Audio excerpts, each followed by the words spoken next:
سپی چې کوم دی که نه دا نجس العین دی. نجس العین ذات نجس دی، ګنده دی، او هغه چې په کوم شي کې خوله ووهي نو هغه به ینځي، نو د ینځلو نه بغیر هغه نه پاکیږي. تاسو په الفقه المیسر کې ویلي چې سور الکلب نجس، د سپي جوټه چې دی نو هغه ګنده ده، نجسه ده، ګنده ده. خو دغه سپی دی دې ته چا چې دی نو تعلیم ورکړو، تعلیم یې وله څنګه ورکړو؟ داسې نه چې اے بي سي ورته زده کړه یا الف ب ت ورته زده کړه، هغه ته چې دی نو تعلیم په دې انداز باندې ورکړو چې هغه ته ویل ښکار پسې ولېږو، یو ځل یې ته خوراک وکړو، دوه درې ډبې ووالو، بل ځل هغه ته پته ولګېده چېرې دا زما چې کوم مالک دی د ده مطلب دا دی چې دا ښکار ته ونیسي، نو دې نه په خپله خوراک مه کوه. اوس دغه ښکاري سپی دې چې کله تعلیم قبول کړو نو د هغې په باره کې الله تعالی فرمایي چې د تعلیم نه وروستو د هغه د خولې چې کوم لاړې دي، کومه جوټه ده هغه پاکه شوه، ځکه چې کوم شی نیولی دی خو خامخا به د هغه د خولې لاړې په هغې باندې لګېدلي. خو د دې علم د زده کړې د وجې نه د هغه مقام څومره اوچت شو چې د هغه نجس نه چې دی نو پاک شو. د دې وجې نه چې تا کوم سپی ولېږو په ښکار پسې بسم الله دې پې وویله، او بل یو سپی دی او هغه ستا سپي چې دی نو ښکار ونیو، بل سپی رالی ستا د سپي سره په ښکار کې شریک شو او هغه هم خوراک وکړو د دې ښکار نه، نو دغه ښکار مردار شو. ولې مردار شو؟ ځکه چې یو په دې کې تعلیم یافته و او یو جاهل سپی و، نو هغه جاهل سپی خو پاک شوی نه و په علم سره، نو د هغې د وجې نه د هغه خولي چې کومه مرداره و هغه مرداره. نو دلته الله تعالی ذکر کوي 98 صفحه باندې آیت نمبر 4 کې یسألونک ماذا احل لهم، تپوس کوي ستانه پیغمبره چې څه شی حلال کړی شوي دی د دوی دپاره. قل ووایه پیغمبره احل لکم الطیبات، حلال کړی شوي دی ستاسو دپاره پاک شیونه، وما او ښکار د هغه څه علمتم چې تاسو ښودنه کړي هغې ته، من الجوارح د زخمی کوونکو نه، مکلبین په داسې حال کې چې تاسو لیږونکي وئ هغو لره، تعلمونهن ښودنه کوئ تاسو هغې ته، مما د هغه څه نه علمکم الله چې ښودنه کړې ده تاسو ته الله تعالی. نو وګوره علم یې چې کله زده کړو که هغه ښکار که هغه سپی دی او که هغه باز دی او که هغه بل یو شی دی چې هغه قابل تعلیم دی او هغه تعلیم زده کولی شي، د دې نه پته ولګېده چې د علم فضیلت ډېر لوی دی. اوس د علم په باره کې به یو څو احادیث مبارکه ویو چې د هغې نه دا معلومیږي چې د علم ډېر لوی صفت دی. تش علم ګوره عمل بې وروسته خبره ده. دا کتاب دی دا په جیل کې لیکلی شوی ده، صحیح دا دی دا په جیل کې لیکلی شوی ده. دا د علماو قربانۍ دي. ما یو کتاب کتو ډېر غټ کتاب، نو هغه ډېر د مخکنۍ زمانې کتاب المبسوط للسرخسي، نو هغه یو ځای کې چې ما وکتو په هغې کې لیکلي چې دا ځای ختم شو، دا سبق ختم شو او په دې وخت کې زه په پلان کې کوی کې وم. نو زه حیران شوم چې کوی کې د څه کول. نو هغه بیا چې معلومات مې وکړو نو هغه عالم هغه بادشاه ته په څه خبره باندې خفه شوی، نو هغې پخوا به جیلونه داسې وو لنډ غونده کې کوی به وچ هغې کې به یې کېښودو، نو شاګردان به ورته د پاسه ولاړو، ده به ورته د لاندې نه املا کوله، سبق به یې ورته ویل. بهرحال د علم فضیلت په احادیثو مبارکو کې راغلی دی. نبی صلی الله علیه وسلم فرمای، حضرت انس ابن مالک سے ابن روایت دے، فرمائی من خرج فی طلب العلم فهو فی سبیل الله حتی یرجع، کم یو کس چې د علم په طلب کې وځي نو د الله په لاره کې دی څو پورې چې دا واپس کور ته نه راغلی. ګوره بابا ته چې کور نه راوځي که نه داسې مه وایه چې زه د چودري محلې ته ځم، داسې ووایه چې زه د الله په لاره کې راوځم، ځکه چې علم دپاره څوک راوځي موږ خو یقین دی چې دا علم دی، علم به نور څنګه. نو د دې دپاره چې موږ د کورونه راوځو څو پورې چې موږ واپس کور ته نه یو تلي نو موږ په لاره د الله تعالی کې. دغه رنګې حدیث مبارک کې راځي ومن سلک طریقا یطلب به علما سهل الله له طریقا الى الجنه، چا چې ولاره اختیار کړه او په دې لارې سره دا علم طلب کوي چې ما ته علم حاصل شي، سهل الله به طریقا الى الجنه، سهل الله له طریقا الى الجنه، د دې علم د دې لارې د اختیارولو د وجې نه الله تعالی دته د جنت لاره اسانوي. دې کې خصوصا د طالب علمانو دپاره یو ادب دی چې مسافرۍ ته لاړې نو دا مه وایه چېرې کور نه جدا شوم او پلانکي به خیرات کړی او هغه به هغه به چې دی نو زمونږ خپل خپلوان ټول به خوري او زه به پکې نه یم. پلانکي به واده یي او زه به پکې نه یم. پلانکي به واده یي زه به پکې نه یم. زمونږ د څو ورونو ودونه زه پکې نه وم، تره زامنو ودونه او ترونو ودونه په دې کې زه نه وم، د دوه ورونو ودونه په هغې کې زه نه وم. دا ولې؟ ځکه چې دې دونه فضیلت دی نو دا فضیلت خپل ځان ته رایادوه. صحیح ده، دونه لرې به نه دی چېرته پېښور ته به ځي. نو سهل الله له طریقا الى الجنه، چې په دې لاره باندې الله تعالی تا ته د جنت لاره اسانوي. دې مدرسې ته راځي نو هم په دې لاره باندې الله تعالی تا ته د جنت لاره اسانوي. بل فضیلت وان الملائکه لتضع اجنحتها رضاء لطالب العلم، فرشتي د طالب العلم د پاره وزري داغه د خوشالولو د پاره ګدي په ځمکه باندې. فرشتي څومره لوی شرافت والا مخلوق دی، معصوم چې داونه ګناهونه نه کیږي، د سره د الله نافرمانی کوي نه، خو هغه هم د طالب د رضا کولو دپاره او د هغه د خوشحاله کولو دپاره هغه ته چې دی نو څه کوي، لاندې وزر ږدي. دا د طالب مقام دی. خو په دې موږ یقین وکړو داسې نه چې اوس موږ دا وایو چېرې اوس دا کم دي، نه دا شته دی خو ما ورته نه مخصوصو. ولې دا فرشتې دلته ګرځي نه په دې مجلسونو کې چې دا ناست دي او دا زمونږ سره چې دی نو ناست دي او دا نیک اعمال را لیکي، بد اعمال را لیکي. دغه رنګې دا جنات چې په دې ځایونو کې یو ځای بل ځای کې موږ یې نو نه، خو په هغې باندې زمونږ چې دی نو یقین دی چې هغه موجود دي. قرآن کریم کې چې الله تعالی دغه خطاب کړی دی.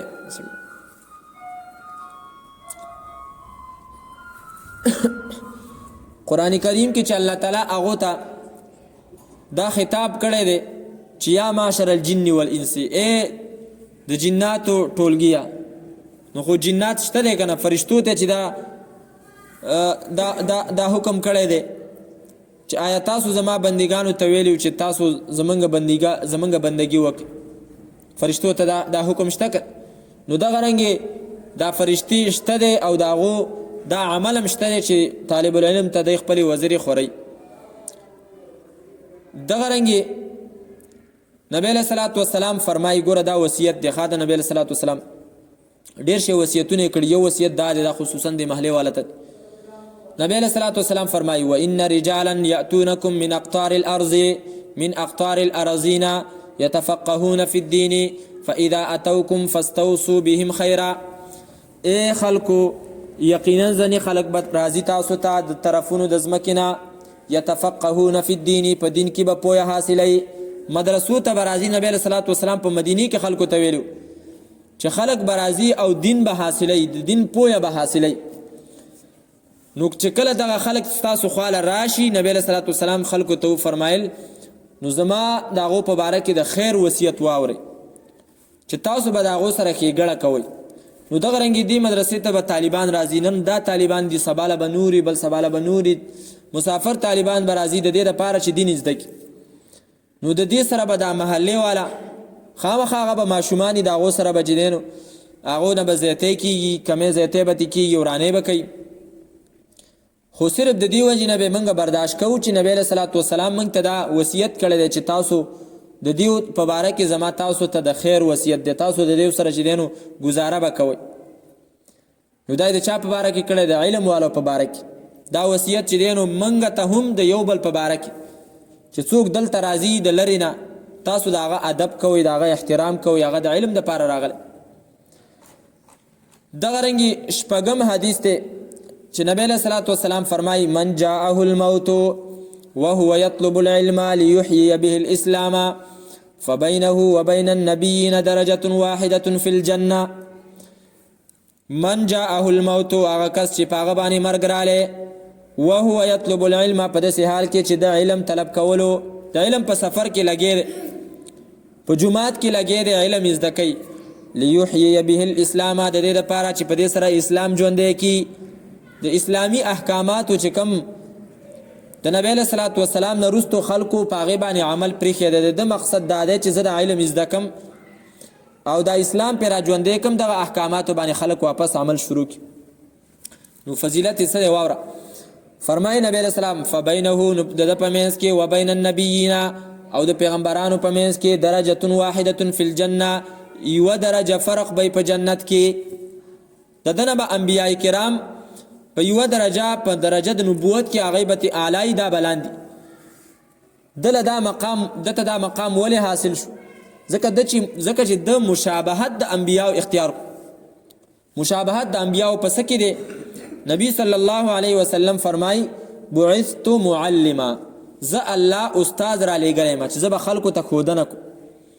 او دم د علم د دې لپاره زده کړو چې زه په دې سره خودنه وکم خلکو ته او د اسلام هغه پرې خودای شوی احکامات بیرته په خلکو کې راځوندي کما نو د دې وجنه د مرتبه دومره چوته شوله البته چون کې نبوت وته نه ملاو شوی نو د پیغمبرانو په مرتبه کې راښکته شو بل خبره د علم خودلو او د دې د بیانولو یو لوی فضیلت دی او دا د اوخانو د صدقې کولو نه چې دینو بهتر دی نن موږ چې دینو 1 کیلو غوښه چاله نشو ورکولی 1 کیلو غوښه 1300 روپۍ ته ورسي او چې څوک کینی او د الله کتاب خلکو ته بیانوي یا بل د خیر خبره چاته کوي نو د هغه دپاره د سرو اوښانو نه چې دی نو بهتر ثواب دی او بهتر بدله ده لئن یهدی الله بک رجلا واحدا دا چې الله تعالی هدایت وکړي په تا سره یو سړي ته ستا د وجې نه یو سړی چې دی نو د هدایت په لاره روان شو نو نبی علیه صلات وسلام فرمایي دا ستا دپاره د سرو اوښانو نه څه دي بهتر دي زر زر یې وایو عامر جوهانی دا یو صحابي دی هغه فرمایي چې یؤتا بمداد العلماء بمداد طالب العلم قیامت ورځ به یو طرف ته به شهیدانی بل طرف ته به علماء نو الله تعالی به د طالب العلم د قلم چې کوم سیده هغه راوړي ودم الشهید یؤتا بمداد طالب العلم ودم الشهید یوم القیامه د شهید یینه به راوړي او د طالب العلم د قلم سیاهی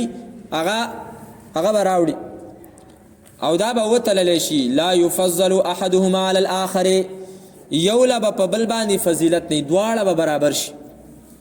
او په یو روایت کې راځي وفي روایت فیرجح مداد العلماء د علماو چې کومه سیده د قلم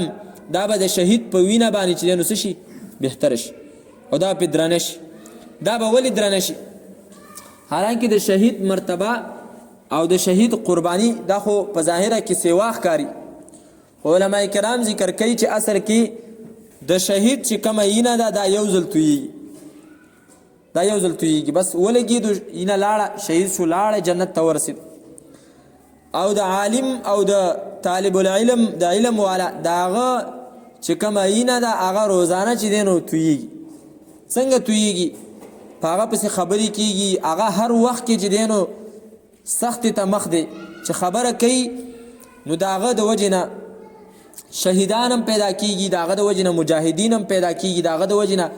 نو اصل جرله و یره د مدرسې ختمې کوي دا مولا چې کوم نه نو داتې لري کوي دا مولا تی راو باسي چې د خلک شي امیان او جاهل او شړ پاتې شي که شهید د شهادت مرتبه ته رسیږي نو فضیلت به اورېدلې کنده فضیلت به ته چا بیان کړي دا به عالم بیان کړي دا د علماو هغه سیده چې په کتابونو کې لګېدلې ده او داغه د وجنه مجاهدم پیدا کیږي داغه د وجنه صحیح مسلمان پیدا کیږي داغه د وجنه تبلیغی پیدا کیږي کدا مدرسې نه یقین وکا دا د دین د نقشه نه دا به ګډه وډه دا به خلکو چې نو ګډه وډه کړي وي وسی دومره ګډه وډه کړي دا نو دا دومره مدرسې دي دا دومره علما دي نو دا چې دا ارسه راټینګ کړي دي ګوره دا د مدرسو برکت ته ښه د علماو منګ خپل علماو فضیلت په خپل ځان باندې اومنو چې دا د دیو سره الله خو کیږي نه دا دین به موږ ته چاره رسول دا خو په دې مېز کې خلکو است ګډ وډ کړي دسي کتابونه دي دسي خرافات پکې لیکل شوی ته به حیران شي ګډې وډې خبرې پکې لیکل یو کتاب می کتو پاره کې ویلو چې دا توحید خبره چې کومه ده کنه دا د الله د توحید دا خو د نبی صلی الله علیه وسلم سره مشرکین منله وسه کوله منله وسه اختلاف خو وسه د نبی صلی الله علیه وسلم په پیغمبرۍ کې دا وسجيبه خبر حالانکه قران کریم وګوره ډک ته د خبرینه اجعل الالهه اله واحده توحید نه منلو د الله یواله نه منو ول دې کسته وګوره د ډیرو خدایانو نه یو خدای جوړ کو یو خدای ته جوړ کو بوتانو عبادت به کو ولی تاسو بوتانو عبادت کوئ چا به تاسو کو دی بل ما نعبدهم الا ليقربونا الى الله زلفا دا خو موږ ذکر دی بندگی کو چې دی موږ په مرتبه کې الله ته نږدې کوي نو دا شرک نور توري کو سپینی چې وسم په کتابونو کې د سی وی چې اصل مسله چې پاره کې اختلاف هغه توحید نو او هغه شرک الکه د الله بنده اصل اختلاف په دغه کې وو چې هغه د بوتانو خبره کوله او نبی له صلوات و سلام به ته یو الله تعالی خبره کوه فرأيتم اللات والعزى ومناة الثالثة الأخرى ألكم الذكر وله الأنثى إن هي إلا أسماء سميتموها يوسف عليه السلام چې په جیل کې داول أرباب متفرقون خير أم الله الواحد القهار یو خدای بهتر دی کنا دا مختلف خدایان بهتر دی نو دا جهالت ته کدا علما نه وي نو دا جهالت بچ دینو په منګ باندې سو غالب شوه خو به هر حال خبره دا چې نبی له صلوات والسلام فرمایي چې د عالم د قلم صحیح دا به د قیامت پر ورځ باندې غالب کیږي ځکه د دې د وجې نه ټول خیر خوري او دغه رنګ نبی له صلوات والسلام فرمایي وان العلماء ورثه الانبیاء علما دا د انبیاء وارثان دي لوی منصب دی الله دې موږ له د دې منصب د قدر کولو توفیق راکړي وان الانبیاء لم يورثوا دینارا ولا درهما انبیاء په میراث کې روپۍ ډالري او د چین یینی دغه شی نه دي پرخي دینار او درهم نه دي پرخي علم یې پرخي او بیا نبی صلی الله علیه وسلم فرمایي دا حدیث وره لسم حدیث دی الا ان الدنيا ملعون ما فيها دنیا باندې الله لعنت ویل دی او چې په دې کې کم څه دي پاغي باندې لعنت ویل شوی دی دا ترمذی شریف حدیث خو یو څو شی نه دي چې داغه نه هغه لعنت هغه پاغو باندې نه دی ویل شوی یو پاغي کې الا ذکر الله د الله ذکر او د ذکر موږ مختلف قسمونه ویلو په درس کې تاسو ته بیان دي ذکر په جبه باندې د عبادتونو کې مشغوله کېدل په ځل سره چې دینو الله تعالی یادول دا ټول د ذکر قسمونه دي یو د الله ذکر په دې باندې لعنت نه دی ویل شوی دویم وما والاه او هغه چې د ذکر د الله تعالی ته نږدې دي د الله ذکر ته چې کوم عبادتونه نږدې دي یعنی پاغي کې د الله یاد کیږي که هر قسم ذکر عبادت هر قسم عبادت او دریم وعالم او عالم سړی چې پاغه باندې د الله لعنت نشته دی او څلورم او متعلم هغه کس چې هغه زده کړه کوي د علم حاصلول کوي نو پاغه باندې چې دینو د الله تعالی لعنت نشته دی او دغه رنګي امام رازی رحم الله تعالی دا څو لس حدیثونه متویل سیده وته څو علما او اقوال ور بس به خبره ختمه امام رازی رحم الله تعالی ذکر کوي چې دا دنیا خسته ده خو په یو څو شینو خسته ده هغه شینه چې تیو باسي نو بیا دنیا نه خسته کی یو زینت الدنیا بخمسه اشیاء علم العالم په پنځو شینو سره دنیا خسته ده یو د علم العلماء د علماء په علم سره د دنیا خسته ده چې د عالمان ختم شو جهالت رااله د دنیا خایس ختم شو دویم وعدل الامراء او د بادشاهانو په عدل او په انصاف سره دنیا خسته ښکاری عالم موجود دی بادشاہ موجود دی هغه انصاف کوي دنیا خسته ده که د بادشاهانو عدل او انصاف دا په ظلم بدل شو نو د دنیا خوند چې دی نو هغه ختم شو تاسو به چې دی نو د میډیا کتلی پرونی خبره ده یو بلوچي زنانه د غریبه سره د خپل بچو هغه چا وجلې او هغه د هغه علاقې چې کوم خلک دي داغو په پاغو باندې چې دینو دغه علاقې چې کوم گورنر دی څه عبدالستار دی کسونو مې خلکو ته عبدالشیطان وایي اوس نو داغه په باره کې چې دینو دا د چې دا د قتل کړي نو عدل د بادشاهانو ختم شو د دنیا خون ختم شو او څلورم دریم و عبادت العباد د دنیا خایس د عبادت گزارو په عبادت باندې دی چې جمعات خالی عبادت گزار پکینی نو خوان نه کوي زندگی او څلورم و امانت التجارت یا و امانت التجار د تاجرانو امانتداری پارتنران دي یو بل سره شریک دي او د یو بل خیال ساتي په یو بل ظلم زیاته نه کوي امانت خیال ساتي نو د هر یو ژوند بچدینو خسته او پنځمه خبره و نصيحه المحترفین چې کوم د پیشې والا خلک دي پېښور خلک مصرین دي، کاریګر دي، او دغه رنګ د هغو نصیحت او خیرخواهي چې دا کله ختمه شوه نو بیا د دنیا ښایست ختمیږي. څنګه د پېښور خلکو خیرخواهي، تا یو مصري راوستو او ستا په کور کې مثال په طور باندې موټر دی د اوبو هغه خراب دی، ستا په ذهن کې تا ته خو پته نه لګي، ته وایې دا خراب دی، تا هغه راوستو هغه ته وکتلې او هغه چې دی نو په حقیقت کې خراب نه و، هغه تا ته وویل چې صیبه دا یو څو پرزې وي هغه ما خوا دې خوا کړې او ویې لګوه او صحیح دی موټر صحیح دی، نو دنیا به ښیي. دا هغه ستا خیرخواهي ولټول. اوس ګرمي را روانه ده که نه، بیا به تاسو پنکې وړئ دغله مصریانو له به پنکې وړئ ځکه چې یو کال نه یې چلیدلي نو هغې کې به څه نقص راغلی، هېڅ نقص به پکې نه وي. تا ته به وایي ګوره یو 2 ګنټې پس پسې وروسته راشه، نو هغه 2 ګنټې پس چې ته لاړ شي یو معمولي غونده کې پرزه چېرته تار به ختلی هغه به هغه صحیح کړي او تا ته به وایي چې هلکه 600 روپۍ راکړه. اوس 600 نه خبره وتې دا خو لکه 2-3 کال زړې خبرې، او هغه به چې دی نو په هغه وخت کې ښه صحیح و. دلته یو مصري و ما وله کولر پکې ویوړو 1200 روپۍ ما نه واخیستې وې سبا به راشي، د هغه څه یو شاګرد و ما ته ویل چې حلال یې کړئ، نو ما تا دا دې راته پرون نه ویلې، ویل چې ما ته څه ویلې، ما ته څه پته وه چې ته څوک یې، نو ما ویل ولې، ویل دې کې خو د 200 روپو کار ایله و. نو دا دغه رنګې هر کاریګر په هغې کې دا چل ولي، عام سړي ته خو د دې پته نه. نو دا خیرخواهي لټول په دې سره چې دی نو ښایست راځي. یو په دې کې علم د علماو دی چې جهالت رالی علم ختم شو نو ښایست د دنیا ختم شو. نو دغه رنګې فرمایي امام ماوردي صاحب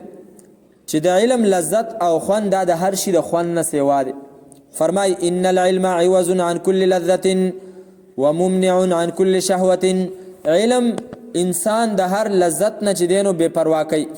او د هر شهوت او د هر خوند. ومن تفرد بالعلم لم توحشه خلوة.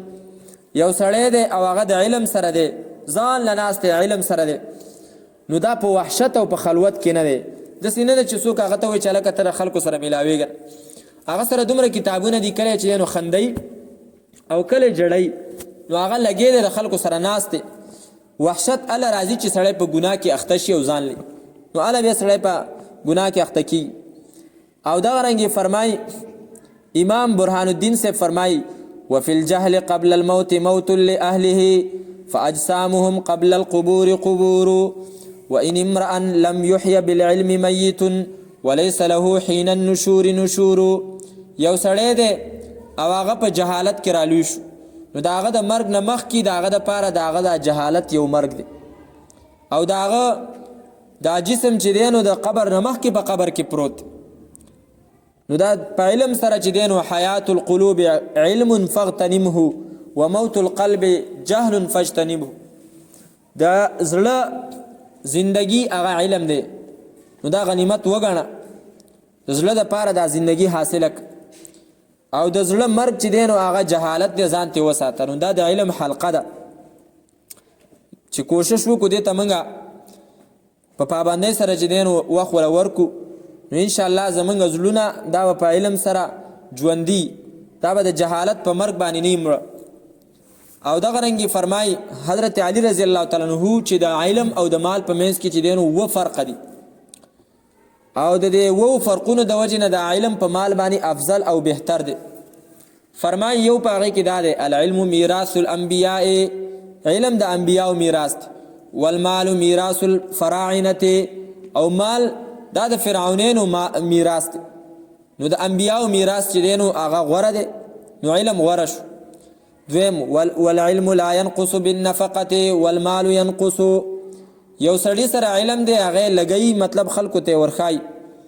او بل سړی سره مال دی او هغه مال لګی،